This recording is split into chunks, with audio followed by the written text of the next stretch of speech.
Alors, chers amis, chers auditeurs, Monique Nakache pour Paris Culture et Spectacle. Et aujourd'hui, j'ai le privilège de recevoir la toute jeune rabbinite orthodoxe moderne, Myriam Ackerman-Sommer, à qui je dis Boker Tov, Baruch Haba, Boker Tov, merci beaucoup pour l'invitation. et Michael Saint-Chéron. Bon, Michael n'est pas inconnu sur bonjour les Monique. ondes Oui, en France. Michael et Myriam nous arrivent avec un livre qui a attiré tout à fait mon attention, Revenir, hein, qui est paru chez Actes Sud, Le souffle de l'esprit, en sous-titre Dialogue sur les figures du retour dans la tradition juive. J'avoue que c'est un livre, je tiens à montrer aux auditeurs le nombre de post-it qui décorent mon livre. Alors, revenir, retour, retournement. On va commencer par Myriam Ackerman-Sommer. Madame la rabbinite, pour vous, revenir, retour, retournement, à vous de nous expliquer votre cheminement, car vos deux chemins de vie sont particulièrement passionnants. Michael et moi nous sommes retrouvés, rencontrés autour de parallèles curieux dans un cheminement qui nous a, dans un premier temps, euh, mené sur les voies du christianisme, qui était celui essentiellement de nos pères. Mais pour ma mère, c'était aussi une religion d'élection, puisque ma mère s'était convertie au christianisme, particulièrement au catholicisme. Ce qui n'était pas le cas de la mère de Michael. En grandissant, je fréquentais donc plutôt l'église et jamais la synagogue. C'est seulement à l'adolescence que, me détournant du christianisme, j'ai eu envie de, pour citer une parole de ma grand-mère Simcha Krief, revenir aux racines. Et à ce moment-là, je me suis tournée vers ma famille orthodoxe, vers le grand rabbin Alexis Blum et sa femme Anne Blum, ma tante, et puis vers Israël. Et à ce moment-là, c'était aussi un retour à la synagogue, puisque j'ai eu une expérience que j'évoque dans le livre, qui est assez parallèle et en même temps symétriquement inverse à celle de Franz Rosenzweig, qui rentre dans une synagogue pleine à craquer, c'est Kippour, et qui se rend compte qu'il doit rester juif. Je fais l'expérience inverse d'une synagogue vide, celle de la rue Ancel. Et à ce moment-là, je me dis, je dois rester ici comme une sorte d'appel vers quelque chose que j'aurais déjà connu et que je n'aurais oublié qu'un temps. Une sorte de mémoire immémorielle de quelque chose que je n'avais pas consciemment vécu. Béni Lévy en parle bien en évoquant des voies sinaïtiques obscures qui nous rappellent à la révélation alors même qu'on ne la possède pas comme connaissance. Je ne connaissais pas les 613 mitzvot, mais je voulais déjà les respecter. Comme on dit souvent au sujet du peuple hébreu, Naaseh venishma. Une volonté de faire, voire de bien faire, avant même de savoir exactement quelle va être la nature de l'assignation. Michael en parle aussi bien lorsqu'il évoque le inéni abrahamique, cette réponse volontariste, avant même de savoir, là encore, ce qui sera demandé au juste par un Dieu qui enjoint à Abraham de tout quitter, y compris ce qui lui est le plus cher, c'est-à-dire bien entendu sa terre, terre de ses pères et lieu de sa naissance. Et je pense que tous les Baalei Teshuva et tous les convertis se reconnaissent quelque part dans cette modalité de l'appel abrahamique, l'idée d'un déracinement qui nous mène El Aretz Asher Hareka, vers la terre que je te montrerai, mais on ne sait pas encore exactement de quoi il s'agit. Et ça fait l'objet d'une quête, d'une longue recherche, qui, pour les figures que nous avons évoquées dans la troisième partie de notre livre, durera en réalité toute une vie. Alors, vous dites dans votre livre, entre autres, que toute conversion est accompagnée par quelqu'un, par quelque chose. Et j'étais très étonnée pour vous, dont la grand-mère est donc Semha Krief, fille de Yahushua, je crois, ou donc Mm. une ascendance tunisienne. Il y avait très peu de conversions en Oui. Tunisie. Ça m'a beaucoup interpellée. Je l'ai découvert par la suite, et ça m'a surprise. C'est-à-dire que ma grand-mère avait elle-même des parents religieux, Choua et Beya Krief, mais elle-même n'a jamais évolué dans un cadre religieux très strict. Au contraire, elle associait la religion juive à l'inégalité homme-femme qui faisait que ses frères, dans une famille très nombreuse, ont pu continuer à aller au Cheder, ont pu continuer leur éducation, là où elle et sa sœur Marie, c'est Marie aussi, ont dû arrêter les études à l'âge de 8 et 10 ans, sachant lire, à peine écrire, et ont dû aller travailler pour nourrir la famille.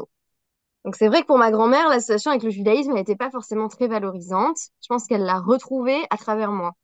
Et j'ai essayé de réparer aussi cette injustice qui avait été faite aux femmes, y compris en Tunisie, mais en fait dans la plupart des communautés juives où l'éducation qui était dispensée aux filles était souvent assez minimaliste. Donc c'est vraiment ainsi que j'ai renoué avec ce côté de la famille. J'évoque en effet la nécessité de figures tutélaires. C'est-à-dire qu'il est rare que quelqu'un revienne au judaïsme sans avoir des modèles, des maîtres. C'est le cas, y compris quand on est toujours dans le judaïsme et qu'on revient, par exemple, à la littérature talmudique. On peut penser à l'exemple du maître d'Emmanuel Lévinas, Shani, un homme mystérieux s'il en est. C'est-à-dire que même nos modèles ont eu leur modèle. En effet, dans la tradition juive, on n'évolue pas sans maître. On n'est jamais sans avoir des figures qui représentent un certain appel. Et pour nous, il était question de sortir de la représentation du retour au religieux comme d'une démarche personnelle. En réalité, il y a un appel, certes, qui est intérieur, mais les modalités même du retour sont garanties par l'existence de personnes bienveillantes, de personnes accueillantes qui vont nous donner une véritable porte d'entrée dans la tradition, ses lois, ses rituels, et ainsi de suite. Alors maintenant, nous allons donner la parole à Michael de Saint-Chéron qui va nous expliquer, nous raconter son cheminement. On ne dira jamais assez, comme Myriam, le rôle des mères. Le rôle de la mère, même si elle a été, dans mon cas, complètement déjudaïsée, de parents, donc mes grands-parents maternels, tout à fait déjudaïsés, même s'ils s'étaient mariés et le rôle, effectivement, des grands-parents. Alors, mes grands-parents maternels étaient tout à fait religieux. Ma grand-mère avait perdu elle-même un enfant qui est mort brûlé vif à Bruxelles lorsque lui devait avoir 4 5 ans et elle a perdu la foi à ce moment-là. Donc, c'est une tradition qui s'était effectivement tout à fait perdue et qui a été retrouvée ou recouvrée finalement par le fils aîné du premier mariage de ma mère, qui a retrouvé lui-même le judaïsme à travers une voie libérale autour du rabbin Fari il y a 70, oui, il y a 60 ans. Et je cite le nom de mon frère qui était Daniel Hamson, qui était un avocat, un auteur, un historien qui avait écrit un grand livre sur Crémieux dans les années 80. Et donc, c'est lui, un petit peu au tout début des années 80, qui m'a ouvert la voie du judaïsme en me disant un jour au cours d'une conversation, mais tu sais que pour un juif, tu es juif puisque notre mère est juive. Et donc, tu pourrais voir, enfin bref, après, il voulait pas du tout ni me convertir, ni quoi que ce soit, mais il me disait, en fait, et à ce moment-là, un petit peu comme Myriam, à la fois entre Myriam et Rosenzweig, j'habitais à l'époque à Paris, dans le 16e arrondissement, à quelques pas d'une synagogue de tendance traditionnaliste orthodoxe, avec beaucoup de Litvak, de juifs polonais, hongrois, très religieux, qui est la synagogue Montevideo. Et je me suis dit, mais enfin, je me sentais attiré, comme Myriam sauf que je suis arrivé non pas dans une synagogue vide comme Myriam, mais dans une synagogue noire de monde, un jour de Kippour, et je me souviens très bien que j'avais mis un chapeau, non pas haute forme quand même, mais un chapeau que mon père portait, et tout le monde me disait, mais enlevez le chapeau, on voit rien. Et ce jour-là, à Kippour 81, probablement ou 82, dans cette synagogue de la rue Montebello à Paris, j'ai senti, comme Myriam, un appel, et pour employer un mot lévinassien, une véritable révélation de ce peuple juif qui était pour moi, à cet instant-là, en chair et en os et en esprit, et qui n'était pas du tout, effectivement, un fossile, fossilisé, comme le disaient trop souvent les théologies chrétiennes, ne voyant dans le peuple juif que ce qui prouvait encore une fois la véracité du Christ. Et à partir de ce moment-là, je me suis détaché de plus en plus de l'Église et j'ai découvert un chrétien tout à fait hors norme catholique qui s'appelait Aimé Pallière, qui avait été tout à fait célèbre dans les années 1930,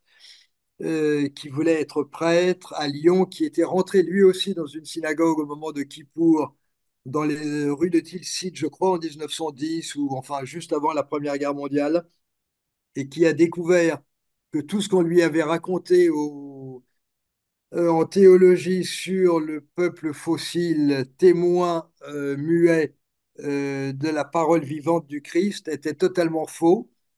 Et ma rencontre tutélaire avec Aimé Pallière a été pour moi une rencontre providentielle parce qu'il disait absolument tout ce que je pensais sans oser le dire.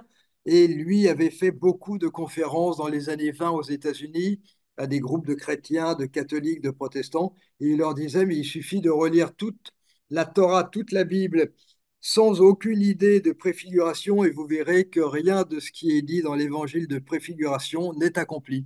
Et pour moi, ça a été une révélation, j'allais dire théologique, vraiment très importante. Et après, j'ai eu des maîtres tutélaires, des figures tutélaires comme Elie Wiesel, comme le poète judéo-alsacien Claude Vigée, est probablement celui qui a le plus compté, même sûrement, dans ma formation intellectuelle, c'est Emmanuel Lévinas.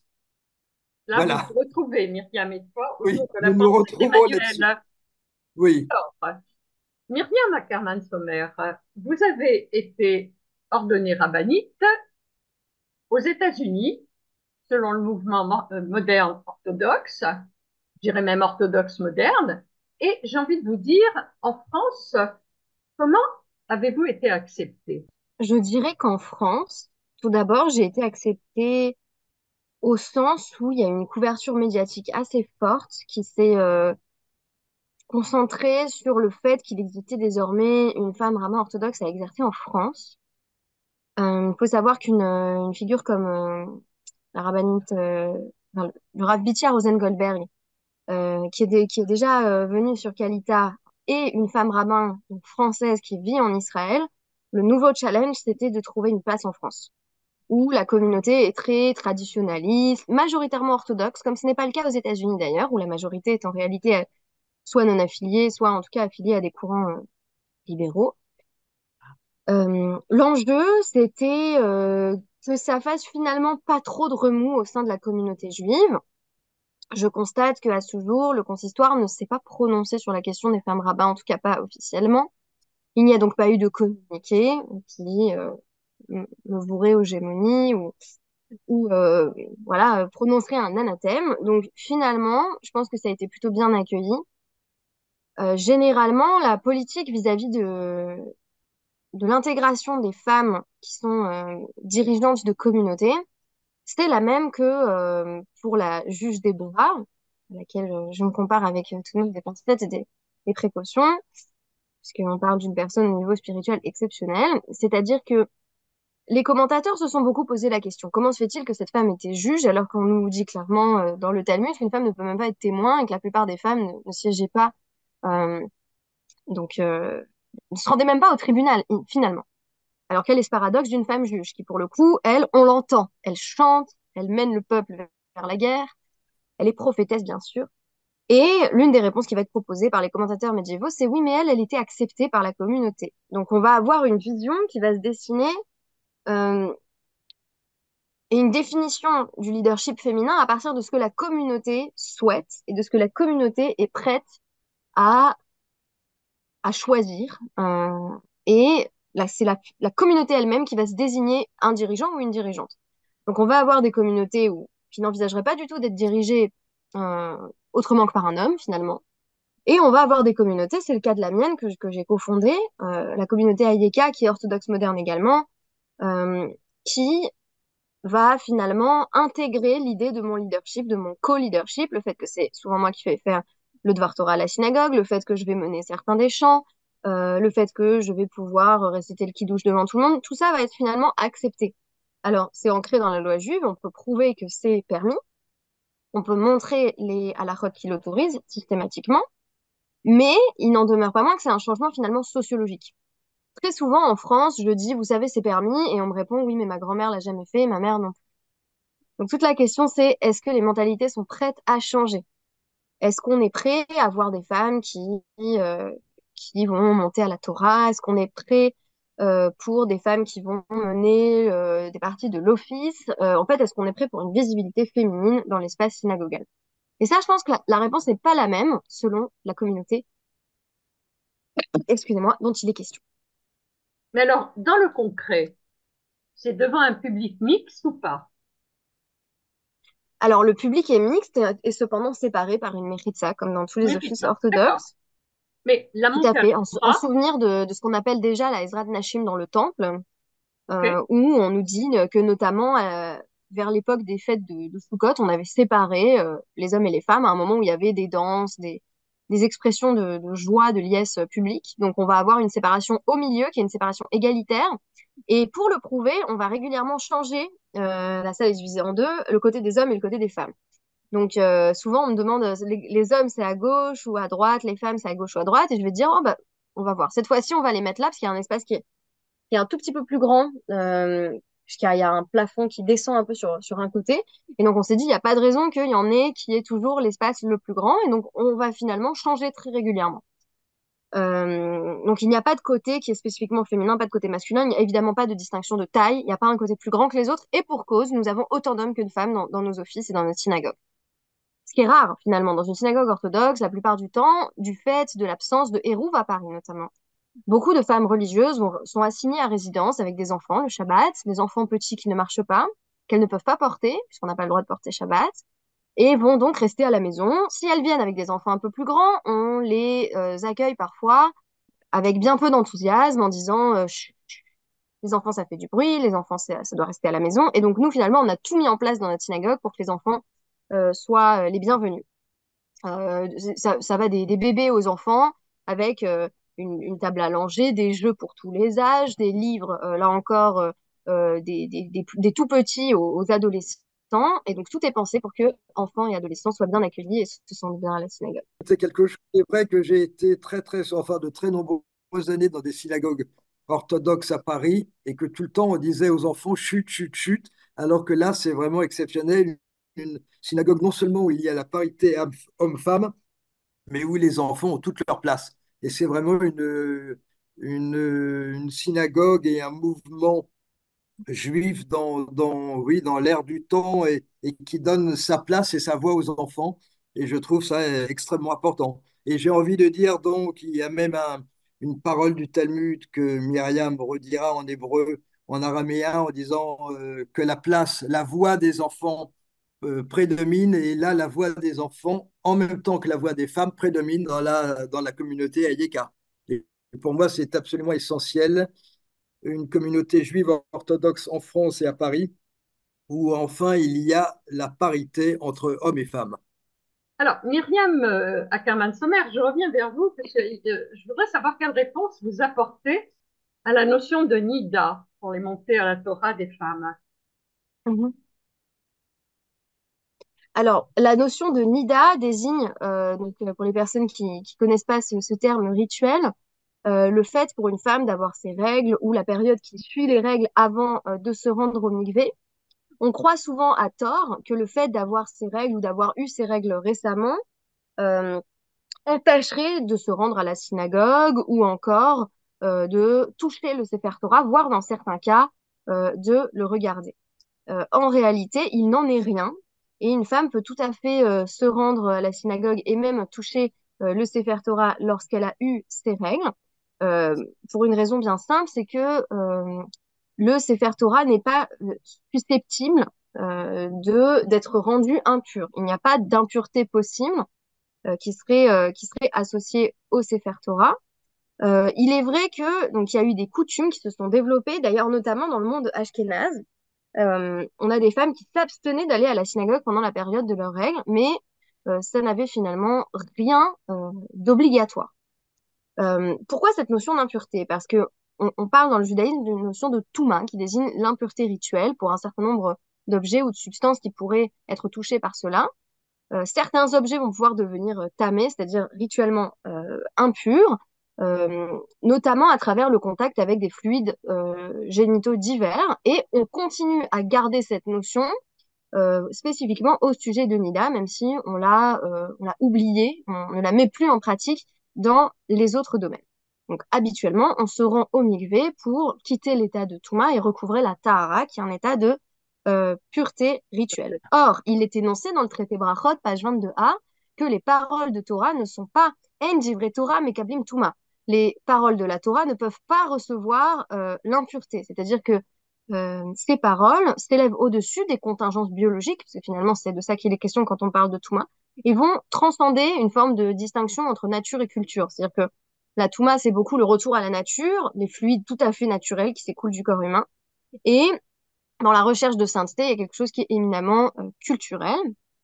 Ainsi, il est affirmé, ne serait-ce que sous la plume du Rambam, donc Maïmonide, dans ses lois sur le Sefer Torah, il nous dit très clairement, donc Kol Hatmeim Ve'afilu Nidot, toutes les personnes qui sont rituellement impures, y compris les femmes qui ont leurs règles, Mutar Lechas Sefer Torah Velik Prod. Il leur est permis non seulement de tenir le Sefer Torah, mais de lire le Sefer Torah, ce qui présuppose bien entendu qu'il était possible pour les femmes de lire la Torah à ce moment-là, puisque le Rambam en parle.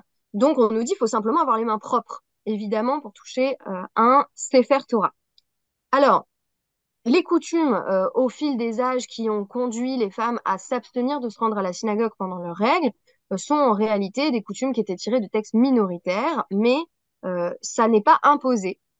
Et on dit même, enfin, dans les textes halachiques du XVIe siècle, on dit que si euh, les femmes souhaitent se soustraire à cette coutume de ne pas aller à la synagogue et que ça les dérange de ne pas être à la synagogue parce qu'elles ont leurs règles, elles devraient tout à fait pouvoir venir. Il parle en effet de cette notion de Hitzavon Gadol. Si ça fait de la peine aux femmes de ne pas aller à la synagogue, elles doivent s'y rendre, bien entendu. Or, à l'heure actuelle, l'exclusion de l'espace synagogal sur la base d'un phénomène tout à fait naturel comme les règles attristerait grandement la plupart des femmes et renforcerait euh, le cliché, si on veut, qui est que le judaïsme est une religion complètement patriarcale et antiféministe. Donc cette tristesse en soi est un argument suffisant.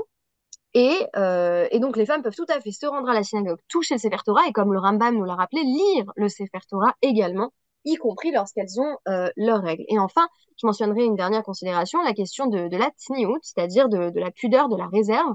On ne demande pas à une femme si elle a ses règles quand elle arrive à la synagogue. Ça m'est arrivé une fois, j'étais à la Ah synagogue oui? de Perpignan et on m'a demandé alors, ils avaient monté donc un, un- une partie donc, du rouleau qui entourait le Sefer Torah lui-même, qui était utilisé pour la glila, et les femmes faisaient des prières avec, donc on montait pas tout le Sefer Torah, mais on montait en tout cas l'étoffe qui l'entourait. Et alors là, elle m'avait dit, alors, est-ce que tu as tes règles ou pas? Parce qu'évidemment, c'était toutes des femmes très âgées, donc elle se posait pas forcément la question. Et je m'étais dit, mais quel manque de pudeur, quel manque de réserve de demander cela à une femme. Donc finalement, on ne demande pas aux femmes si elles ont leurs règles, évidemment. Du coup, elles peuvent avoir accès au Sefer Torah, et évidemment, le Sefer Torah ne peut pas être rendu impur. Alors, Liliane Ackermann-Sommer, connaissez-vous le professeur Liliane Vanna? Oui, bien sûr, nous avons Alors, la plus grande admiration pour le professeur voilà, moi Liane je suis Vanna, très qui a été la admirative. grande inspiratrice, on connaît très très bien, la grande inspiratrice de nos lectures de la Torah par les femmes. En 2012, me semble-t-il, Liane Vanna est la première à proposer des lectures faites par les femmes, Par les exclusivement par femmes, les femmes dans un premier temps. pour Et Purim. justement, on va retrouver la rue Ancel, où mon oncle exerçait avait exercé auparavant en tant que grand rabbin de Neuilly, où j'ai rencontré mon mari, donc vraiment un endroit de confluence, puisque c'est en ce lieu que a été organisée la première lecture de la Torah par les femmes, qui a causé quelques remous dans le monde rabbinique français. Mais par la suite, Liliane Vanna, ne se décourageant pas, a continué à organiser jusqu'à très récemment des lectures. Pendant des années, c'était Purim et Simchat Torah. Puis, il y a eu pendant quelques temps, là c'est en pause, mais il y a eu des lectures de la Torah mensuelles, organisées cette fois-ci par des hommes et des femmes. Mais bien entendu, on avait beaucoup, beaucoup de femmes qui venaient à cet office qui s'appelait Lecture Sefer. Tout à fait. Je ne pouvais pas ne pas évoquer Liliane Vanna, qui a le grand privilège d'avoir organisé, comme vous le disiez, ces lectures de la Torah par Mhm. les femmes, au départ surtout pour Purim. Liliane Vanna, qui est docteur en sciences et religions, talmudiste, philologue et professeur associé à l'Université libre de Bruxelles. Alors, on pourrait passer des heures à parler des différents sujets de ce livre, mais le temps qui nous est imparti avance. Et je voudrais maintenant donner la parole à notre ami Michael de Saint-Chéron, qui va être très heureux de retrouver la place des femmes dans la communauté des rabbins au pluriel à Kerman. Alors, Michael, Oui, à propos de Liliane Vanna, je rajoute simplement que je donnerai à l'ULB, à l'Institut d'études juives Martin Buber, deux cours au mois de mars prochain, dont une sur le combat de quatre femmes. Parmi ces quatre femmes, il y a évidemment Myriam Ackerman, et la première de ces femmes est une femme qui termine d'ailleurs notre livre et qui est Regina Jonas, dont et je voudrais justement, dire un en mot. tant que personnage, je voudrais que tu nous en parles, parce qu'il ne nous reste plus que 4 minutes, mais je voudrais que tu Ah nous oui, parles de cette grande femme. ah, c'est une très grande femme qui a décidé dès les années 20 d'être, elle avait la vocation, la mission intérieure d'être rabbin dans un moment où il n'y avait évidemment aucune rabbine au monde, qui n'avait même aucune femme au monde qui n'avait la prétention de vouloir être rabbine. Et elle a eu donc toutes les peines du monde à trouver un rabbin qui accepte de la conduire finalement à la Smira, parce que le premier rabbin orthodoxe qui était d'accord pour la conduire à la Smira est mort brutalement. Et finalement, ce n'est qu'en 1933 ou 34, donc après l'arrivée de Hitler au pouvoir, qu'elle est devenue la première femme euh, rabbinite réformée au monde. Et elle a eu le malheur que tout s'est ligué contre elle parce qu'on ne l'appelait pas Frau Rabbinit Regina Jonas, on l'appelait Fraulein Regina Jonas, qui voulait dire Mademoiselle la rabbine. Et donc, déjà, elle avait ce handicap énorme et des personnalités comme Léo Beck, qui est devenu très célèbre à Londres, qui avait été déporté à Theresienstadt, qui est devenu très célèbre à Londres dans les années 50-60, lui-même n'a jamais cité le nom de Regina Jonas. Et après, elle a eu une fin de vie encore plus tragique, évidemment, on peut imaginer. Elle n'a jamais eu de communauté à son nom. Elle était envoyée dans des hôpitaux à partir de 1938-39. Après, elle a été incarcérée, déportée à Bergen-Belsen, où elle est restée pendant 3 ans avec une sainteté, une queue doucha, en allant de l'un à l'autre, en partageant sa maigre pitance, en allant au revier s'occuper des mourantes et des plus faibles. Et en 1944, elle a eu le sort ultime d'être envoyée à Auschwitz, où elle a été gazée dès son arrivée. Donc, elle a une vie absolument tragique. Et après la guerre, la tragédie, elle l'a poursuivie, si je peux dire, puisqu'elle a été oubliée. Et comme dit Wiesel, oublier effectivement les morts de la Shoah, ne pas les rappeler dans notre mémoire, c'est les tuer une deuxième fois. Et elle a été finalement oubliée pendant 45 ans.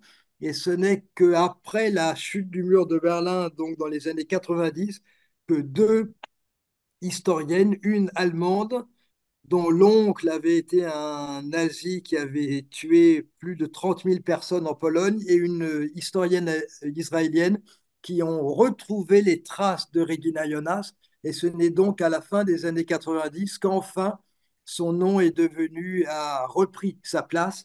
Et c'est dans un livre de Clémence Boulouk qui s'appelle La Nuit ouverte que j'ai découvert toute une histoire parce que Clémence Boulouk connaissait bien, enfin connaît très bien l'allemand et cite des passages entiers de Drachot de Regina Jonas. Donc j'étais très heureux dans ce livre à l'honneur de Myriam Ackermann-Sommer de terminer avec la première rabbine au monde qui est cette rabbine allemande dont il est très urgent, je Merci, trouve, de Michael. rappeler la grandeur d'âme. Merci, Michael. Mais je voudrais maintenant vous dire au revoir à l'un et à l'autre, car Zoom va Oui. s'arrêter.